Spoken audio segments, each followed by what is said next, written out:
Now our topic is যেটা বুঝবো আমরা এখন সেটা হলো elasticity of demand. What does it mean? আমরা এতক্ষণ ইউনিট 2 চ্যাপ্টারে কনজিউমার ইকুইলিব্রিয়াম চ্যাপ্টারে চ্যাপ্টার 2 তে ডিমান্ডে আমরা অনেক কিছু পড়িয়ে আইছি যে একটা কনজিউমারের ইনকাম প্রাইস একটা কনজিউমারের ইনকাম একটা গুডসের প্রাইস অন্য গুডসের প্রাইস এইগুলা এফেক্ট করে একটা কনজিউমারের পারচেজিং পাওয়ার বা ডিমান্ডের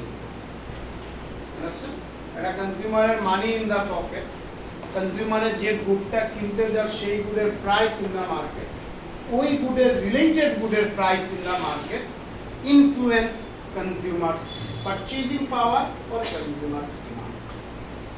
এখন ওই ফ্যাক্টরগুলা কোন ফ্যাক্টরগুলা প্রাইস হোক বা ইনকাম হোক আর প্রাইস অফ আদার গুড হোক ওই ফ্যাক্টরগুলা ডিমান্ডে কতটা ইনফ্লুয়েন্স করে সেটা যদি আমরা বুঝতে যাই এতক্ষণ তো আমরা থিওরিটিক্যালি বুঝলাম আমরা যদি প্র্যাকটিক্যালি সেই জিনিসটা বুঝতে যাই আমরা যে টেকনিকটা আছে যে কনসেপ্টটা আছে সেটার নাম হলো elasticity of demand. Elasticity of ডিমান্ডের মানে হলো in one hand you have change in demand but that change in demand is measured in percentage form, that is most important. Let me repeat, in one hand you have change in demand, focus koriyo ami demand bolechi quantity demand boli na. In one hand you have change in demand and that change is measured in percentage because change always percentage is measured, fine. In other hand ওই ডিমান্ডের কোন ফ্যাক্টরে effect করেছে সেই ফ্যাক্টরটার change of পার্সেন্টেজে measure করা আর দুটোটার ratio হলো elasticity of demand. Let me repeat, in one hand you have change in demand and that change in demand is measured in percentage. Now that demand is changing due to any factor. It may be price, it may be income, it may be price of other good, that is substitute and complementary. ওই তিনটা ফ্যাক্টরের মধ্যে যে কোনো একটা ফ্যাক্টরে ডিমান্ডে influence করতে পারে আর ওই ফ্যাক্টরটা চেঞ্জ অফ পার্সেন্টেজে দেওয়া আর দুটোটা চেঞ্জের রেশিওটা হলো elasticity of demand. Am I clear? Am I clear? Everyone? Now see, কি লেখছো? Elasticity of demand refers to the percentage change in demand for a commodity with respect to percentage change in any factor.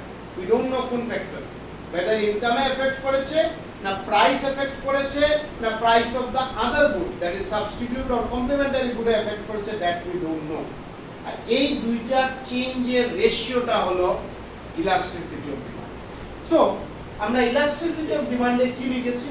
নিউমারেটরে লিখেছি percentage change in demand আর denominator লিখেছি percentage change in any factor, we don't know which factor, whether it is income, whether it is price, whether it is price of the other good. Understand? এর জন্য is it okay? Is it okay everyone? Yes. আসছি সব পয়েন্টই আসছে নাও আমি আবার repeat করি যাতে link করতে পারো। Elasticity of demand mean ratio. কিসের রেশিও?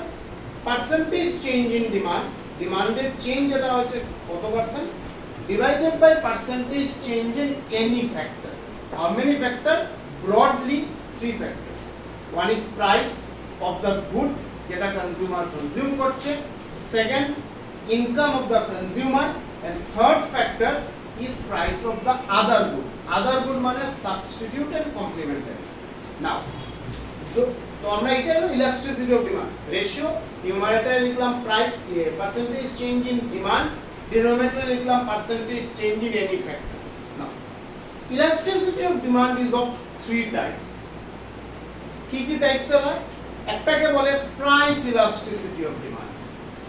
যখন আমরা প্রাইস ইলাস্টিসিটি অফ ডিমান্ড লিখব তখন same ratio but there will be two changes. Let me repeat. Price elasticity of demand is of three types. One is price elasticity of demand. আর যখন আমরা price elasticity of demand এ আসবো সেটাও ratio, but ratio দুটো change. একটা change নিউমারেটরে আমরা পার্সেন্টেজ চেঞ্জ ইন ডিমান্ড না লিখে লিখব percentage change in quantity demand, আর ডিনোমিনেটরে percentage change in any factor না লিখে ডাইরেক্টলি লিখব percentage change in price. Fine, hold on, এটা কমপ্লিট না, আসছি আবার। আরো যে দুইটা ইলাস্টিসিটি অফ ডিমান্ড, একটাকে বলে ইনকাম ইলাস্টিসিটি অফ ডিমান্ড, আর একটাকে বলে cross elasticity of demand. Cross মানে সাবস্টিটিউট গুড আর complementary. Income elasticity of demand কিটা, এটাও আবার রেশিও। কিসের ratio? Percentage change in demand, এখানে আমরা কোয়ান্টিটি ডিমান্ড বলবো না, divided by percentage change in income. আর ক্রস ইলাস্টিসিটি অফ ডিমান্ডটা কোনটা? সেটা হলো নিউমারেটর লিখবো percentage change in demand, quantity demand লিখবো না, আর ডিভাইড বাই লিখবো percentage change in substitute good, I mean price of substitute good or complementary. Is it okay till now? বাকি আছে, মেইন জায়গায় আসিনি আমরা সাম আপ করি। Elasticity of demand, that is ratio. কিসের রেশিও? percentage change in demand due to percentage change in any factor. Why any factor? Because demand ke broadly tinta factor e affect kore. One is price, another is income, another is that is price of substitute good and or complementary. এখন elasticity of demand এর তিনটা type, একটা হলো price elasticity of demand। এখানে আমরা কি করব? নিউমারেটরে demand আর লিখব না, বিকজ প্রাইস বলে দিচ্ছি। নিউমারেটরে আমরা লিখব quantity demand, percentage change in quantity, আর ডিনোমিনেটরে লিখব directly percentage change in price. Second type of elasticity, that is called income elasticity. নিউমারেটরে লিখব পার্সেন্টেজ চেঞ্জ ইন ডিমান্ড, ডিনোমিনেটরে লিখব percentage change in income. Third, cross elasticity. Cross মানে substitute আর complementary. Substitute আর কমপ্লিমেন্টারি ক্রস, একটা বাড়লে একটা কমে, একটা কমলে, লাইক দিস। সো ক্রস ইলাস্টিসিটির বেলায় আমরা কি লিখব? নিউমারেটর লিখব percentage change in demand, quantity demand লিখবই না। ডিনোমিনেটর লিখব percentage change in price of substitute or complementary. Now in your case income elasticity আর ক্রস ইলাস্টিসিটি নিউমারিক্যাল আসে না, মানে 11 ক্লাস 11 স্ট্যান্ডার্ডে সেটা আসে না বলে আমরা ফর্মুলাও লিখি নাই।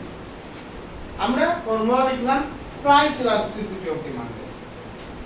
ঠিক আছে? নাও প্রাইস ইলাস্টিসিটি অফ ডিমান্ডের তিনটা formula. One is percentage method, geometric method and total expenditure method. The third method is not included in your syllabus, so leave it. Focus on the first two methods. One is called percentage method and another is called geometric method. So percentage method এর কি formula? As usual numerator আমরা লিখলাম percentage change in QD divided by percentage change in price. Now ফর্মুলাটারে further break করলাম, নিউমারিক্যালে প্রয়োজন পড়তে পারে। পার্সেন্টেজ চেঞ্জ ইন কিউডি রে আমরা কি লিখতে পারি? Focus in your copy. Percentage change in QD রে আমরা কি লিখতে পারি? Q1 minus Q0 divided by Q0 into 100, মানে new quantity minus old quantity divided by old quantity into 100. ডিনোমিনেটরটা আমরা কি লিখতে পারি? New price minus old price divided by old price into 100। Done. Second geometric method follow করতে পারলো everyone. Second হলো geometric method. এটারে আমরা কি করি? New old price divided by old quantity, that is P0 by Q0 into change in quantity, that is delta Q divided by change in price, মানে quantity কতটা change হইছে divided by price কতটা change হইছে।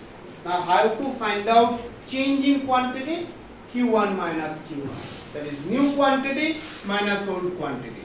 And how to find out change in price? New price minus old price. Done. Now we can go to the numerical.